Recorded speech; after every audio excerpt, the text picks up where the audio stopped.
everyone, welcome to another video on the channel, and welcome to another GT Sport Daily Race C race review. This week it is Group 4 machinery and it's Sardegna Road track in reverse.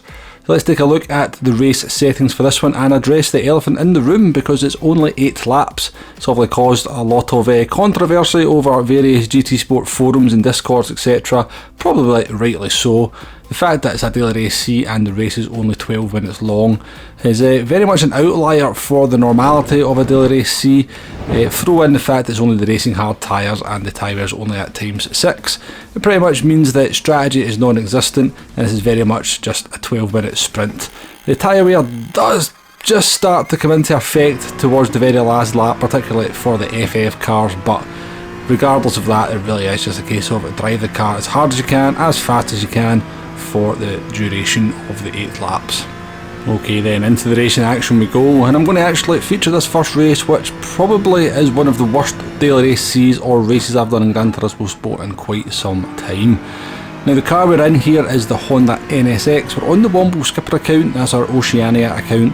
This was my very first race of daily race C. I literally had no practice whatsoever, and when I say I had no practice whatsoever, the first time I kind of pressed the accelerator pedal in this session, it was when the warm-up started.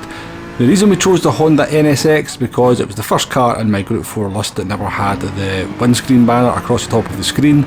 You know how much I hate them now that I've moved on to cockpit view. So that was the reason we chose the Honda NSX. Turns out, not a terrible car, but it's certainly not going to give the VW Scirocco any trouble, which is very definitely the best car around this circuit, which we kind of called in the strategy guide as well, so it's always nice to kind of at least call something semi-correct.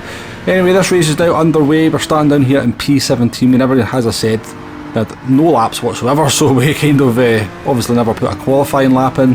The WRX there in front of us causing a little bit of carnage. We kind of put them out of shape into the right-hander, so the left-hander, which then meant they kind of tried to over-defend into the right-hander, and they took out the Porsche. Obviously a little bit of chaos had obviously gone on before us as well, so there was a couple of cars in the barrier or recovering from penalties.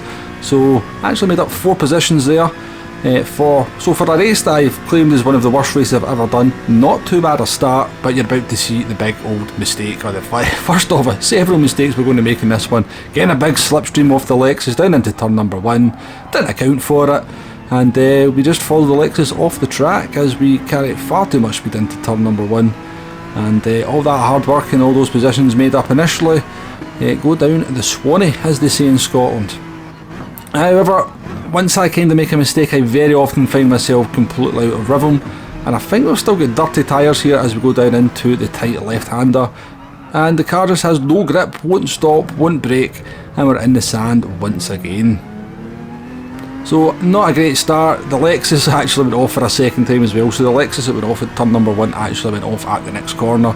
So both of us have ended up in the gravel or the grass a couple of times, and not surprisingly, we are now very much rooted at the back of the field, or very near at the back of the field.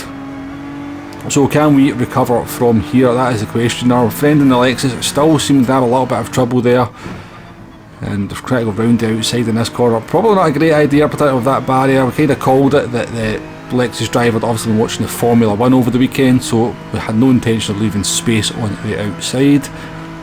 Controversial. But yeah, let's see if we can get this move made on the Lexus as we come on to the start-finish straight now. So we get a much better run out there. We're going to actually pull alongside the Lexus as we come towards the start-finish line. I was actually quite surprised by how well the NSX pulled versus the Lexus here. I thought the Lexus would be a good bit stronger down the straight, but the NSX definitely holding its own. We've got the inside line, or the ideal or better line for the first 2 corners here. Lexus kind of tries to fight it a little bit longer than what it should have, but we both managed to get through there relatively safely in that position made up. So we'll jump forward here to lap number 7. We're up into P13. We made up a position from the WRX that served for a penalty, and I think another car had went off. We actually kind of started to get a little bit of rhythm, a little bit of speed by the time we got to lap number 5. Certainly nothing spectacular in the lap times, but I won 28.5. In this car, I don't think it's a terrible lap. Certainly I looked at the optimal towards the end of the race, we're down to a 128.1, so we still had a little bit of time for another mistake though. So mistake number 3, or bin number 3.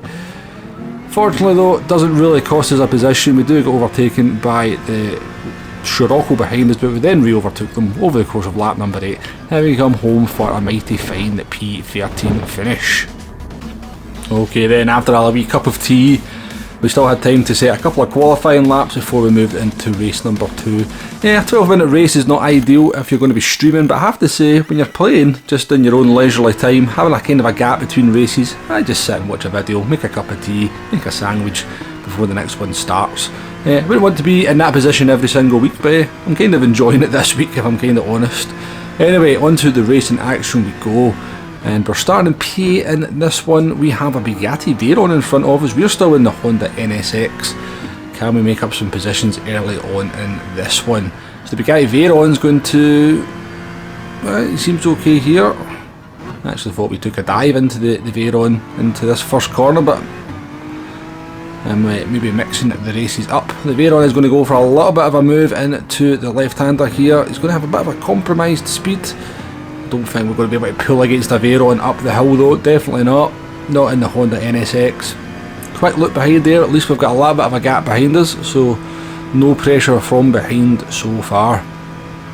Veyron taking a look into the banked left-hander here. That's possibly going to compromise them into the right-hander. They do go defensive.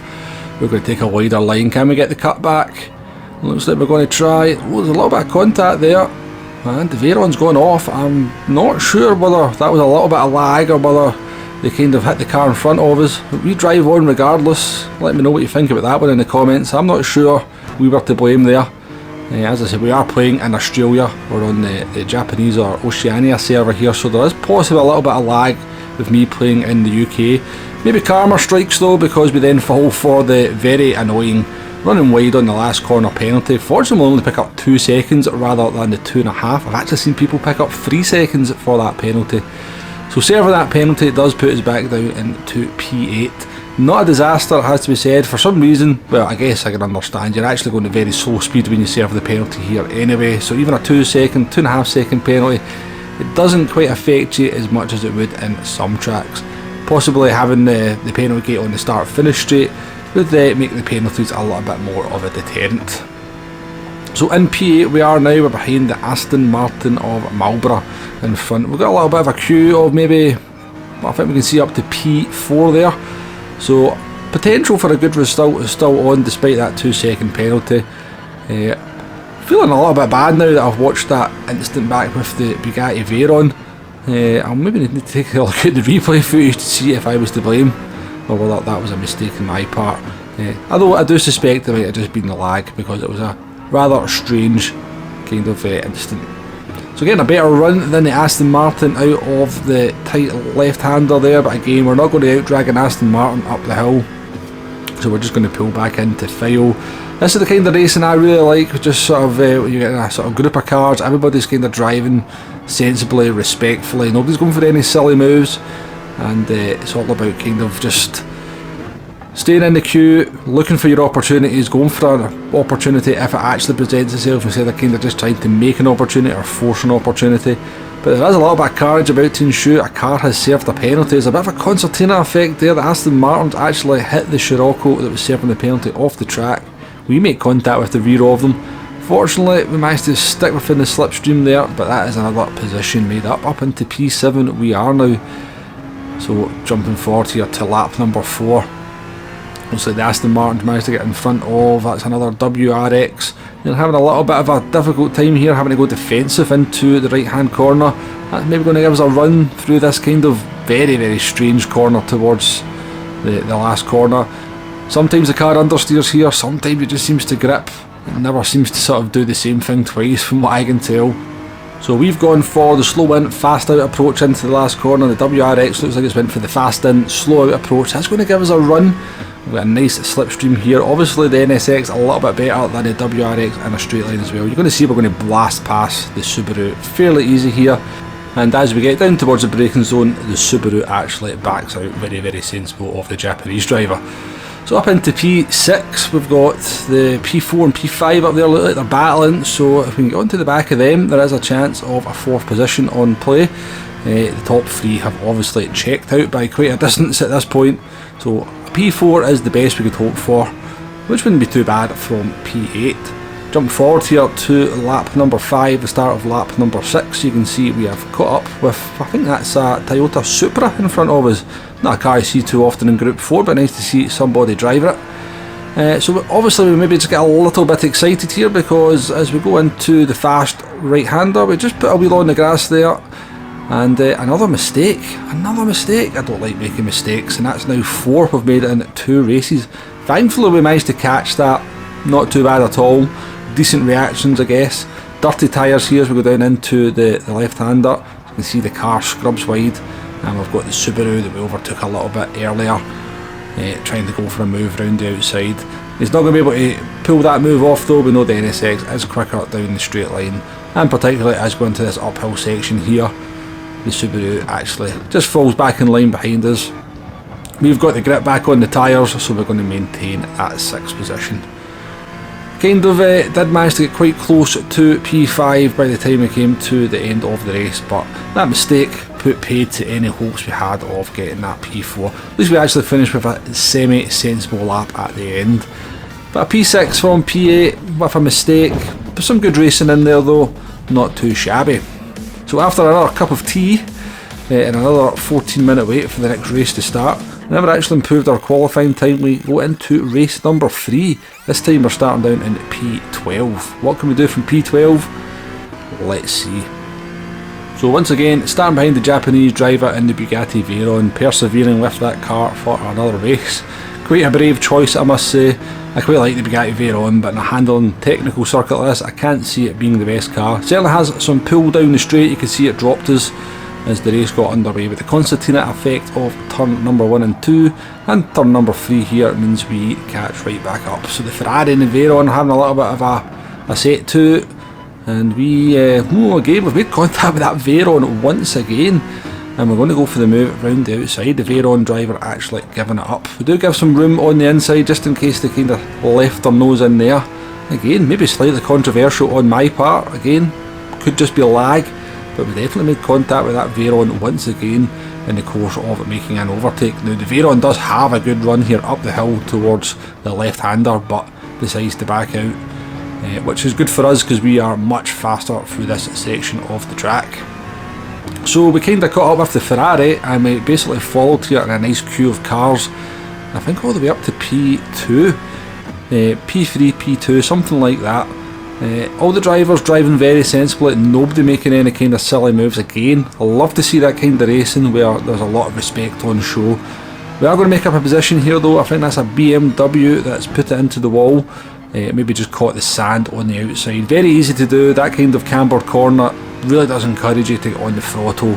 Get on the throttle just a little bit too eagerly. The car will understeer wide. You catch the gravel and it can fry you into that barrier, a la that BMW driver. So a shame for them, but that is a position made up for us, and we're up into P number 9, having started in P12. We're very much in the slipstream here of the Ferrari, but I think everybody ahead is also in the slipstream, so it's just a case of waiting and seeing, hoping there's maybe some shenanigans about to happen up ahead. As this kind of race and the laps tick down, then the sort of chance for shenanigans is definitely much more likely. People start to get a little bit desperate towards the latter quarter of the race, and we are starting to get to that point. And it looks like maybe some shenanigans are about to start. The Ferrari driver has got it completely wrong into that braking zone. He's forced another 2 drivers wide. We're going to go down the outside of the Ferrari, and we get the job done around the outside. Now I think the Ferrari driver there has just made a mistake. They do actually drop back to P number 9, I believe. So I think they've let those 2 cars back through. But that's worked out for us very nicely. We make up 3 positions, and we're up into P6 with 3.5 laps to go. There's a couple of FF cars ahead of us as well, a Scirocco and a RCZ. So I know their tyres are going to start fading just over those last couple of laps. So if we can get close up to them, we maybe got a chance of a P4, and to be honest with you, P3 is not too far away either. And that's exactly what happens. We are now very much with these 2 FF cars. RCZ in P4, Scirocco in P5. I think that's a Malaysian driver, and we're going to have a very nice battle with this driver over the course of the next lap and a half. So we've got much more grip on the front end, so in corners like this we are able to get quite a nice run out of them, but not an easy corner to pass on. In the faster corners, the FF car's tyre wear doesn't seem to affect them quite so much. Coodster there, the Malaysian driver, obviously thought we were going to go for a little bit of a dive, kind of pulls fairly aggressively in front of us, and get a little bit of tiny contact there. Now I've been kind of held up by these two FF cars quite a bit over the last lap and a half, and that has brought in another Scirocco to the battle. The Japanese driver behind us in the orange Scirocco is going to be a little bit of a threat for me now. So as you can see, in those power zones, there's nothing my poor little NSX can do against these FF cars, but the moment we come to anything that requires any kind of front grip, we are definitely in the box seats.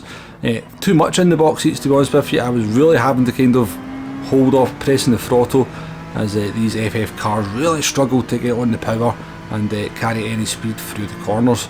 Another example here, just look how much we're able to close up on them. We've got so much more grip, but now we're coming on to the start-finish straight.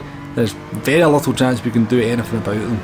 Very much in the slipstream here of the Scirocco, but look at the way that car just pulls away. Obviously got a little bit of slipstream itself, but yeah, as long as they just don't make any major mistakes, keep that car on the apexes, it's going to be very difficult for me to overtake them.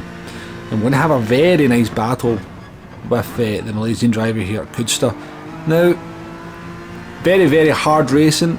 They probably, in my book, overstepped the line a couple of times over the course of this lap, just with the way they kind of swing their car in front of mine, going into some of the braking zones.